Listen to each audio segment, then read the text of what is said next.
United States of America has moved forward with the sale of 50 F-35 jets to United Arab Emirates, according to sources.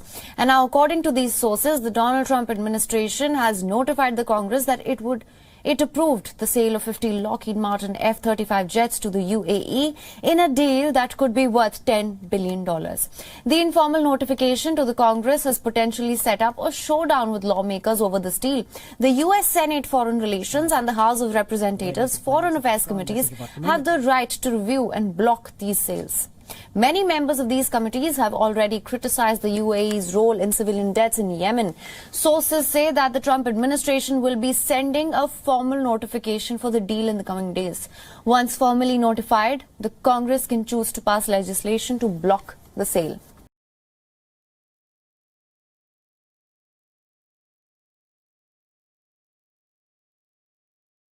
Iran vows to help Syria reconquer Israel's northern Golan Heights region. In a meeting between Syria's ambassador to Iran, Adnan Mahmoud, and Tehran's Chief Justice, Ibrahim Raisi, the latter pledged to ratchet up his country's support for active resistance, as he put it, while further insisting that Israel is perishable.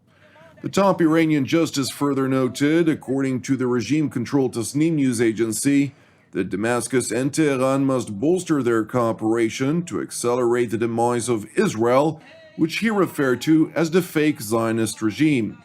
The chief Iranian justice made these remarks at a time when the Islamic Republic held an international conference in Tehran that focused on the perceived decline of the United States as the world's superpower and the opportunities that may arise for the Islamic Republic as a result.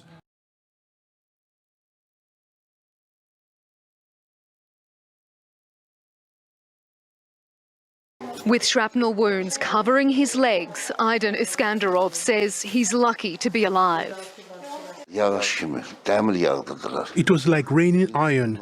It just hit people randomly. It was up to chance who lived and who died. Everybody was running for their lives. He was in Barda's busy shopping district on Wednesday when the missiles hit. The bombs went off in the air. I heard 3 or 4 explosions. Our whole bodies shook. Azerbaijan has accused Armenia of dropping cluster bombs on multiple locations across the city centre. More than 25 people were killed and about 70 injured. We saw people dead and hurt. There was kids amongst them. I saw a small child with his father. Both of them dead.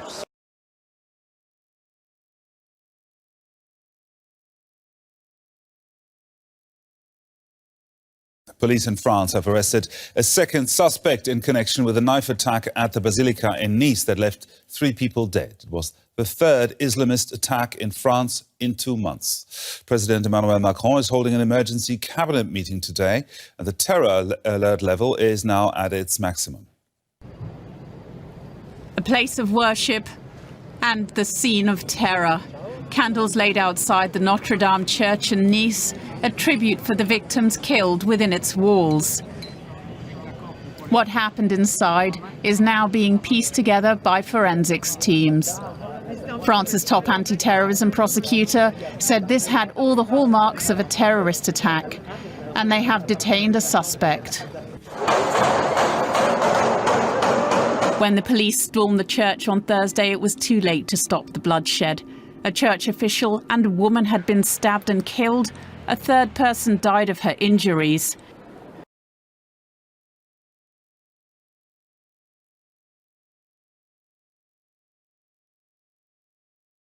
North Korea claims South Korea is responsible for the death of a South Korean official who was shot dead by North Korean soldiers after crossing the maritime border last month.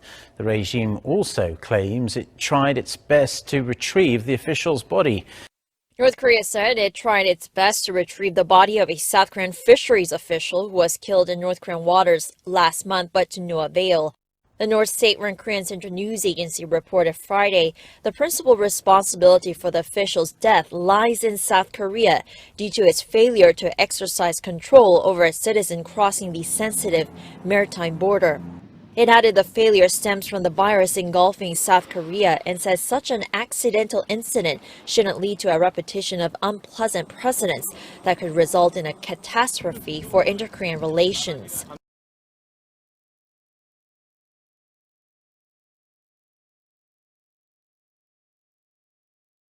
Eskom is reporting that its 6-unit Kusile coal-fired power station in Ematlahleni in Mpumalanga has achieved what is termed full commercial operation status. What does it mean?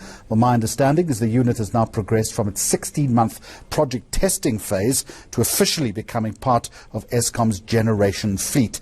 Kusile will contribute up to 800 megawatts to the South African power grid.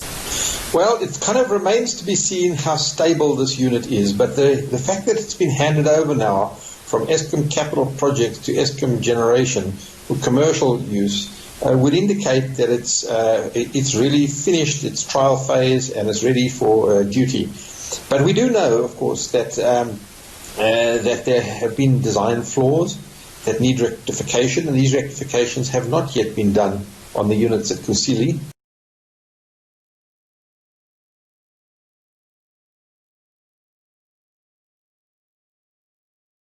2 years ago, Melbourne scholar Dr. Kylie Moore-Gilbert was arrested in Tehran and sentenced to 10 years jail over spying allegations. Well, last Saturday, she was transferred from Iran's most notorious women's prison to an unknown location.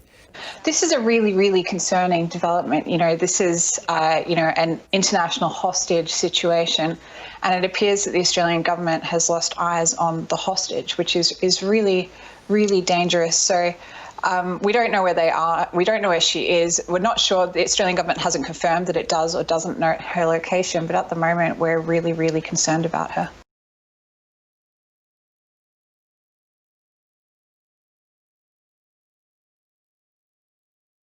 Having fought for the British Army in controversial and gruelling wars in Iraq and Afghanistan, for 8 Fijian-born soldiers, the fight to remain in the UK has been, in some ways, even tougher.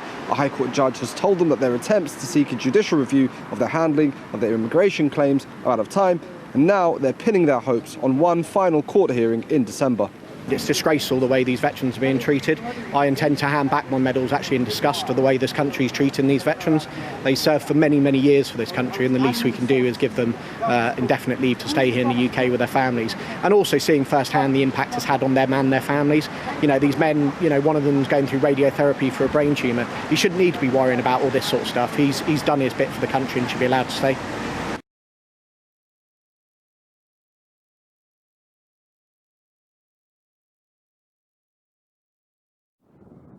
Canada has hit a somber milestone as it battles a second wave of coronavirus infections. More than 10,000 Canadians have now died of COVID-19 since the pandemic emerged. Canada's coronavirus case count fell in the summer, but a second wave began in September as colder weather set in. Canada's Prime Minister acknowledged the pandemic fatigue many are experiencing. We are in an unprecedented global pandemic that really sucks. It's tough going through this second wave. The provinces of Quebec and Ontario have been the hardest hit overall, but cases are also rising in western parts of the country. British Columbia and Alberta imposed new restrictions on the number of people allowed to gather. The cities of Quebec and Montreal have extended shutdowns of bars, gyms, and restaurant dining rooms until late November.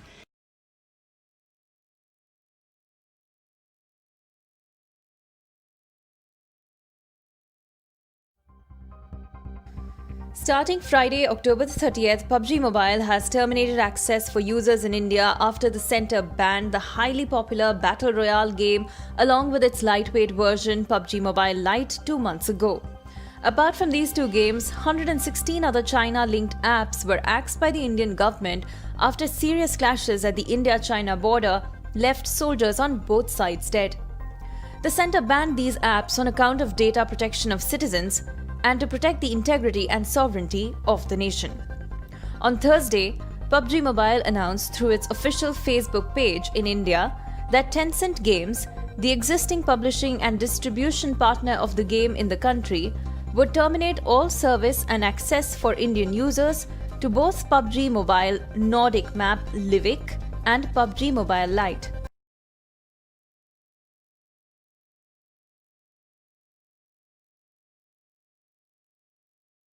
Yıkıldı.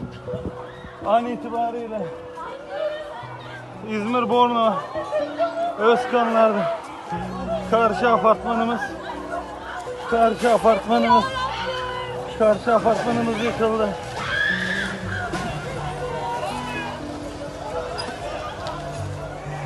Apartman gitti.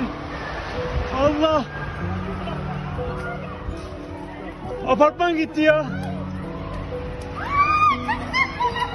Çıkın ya, çıkın.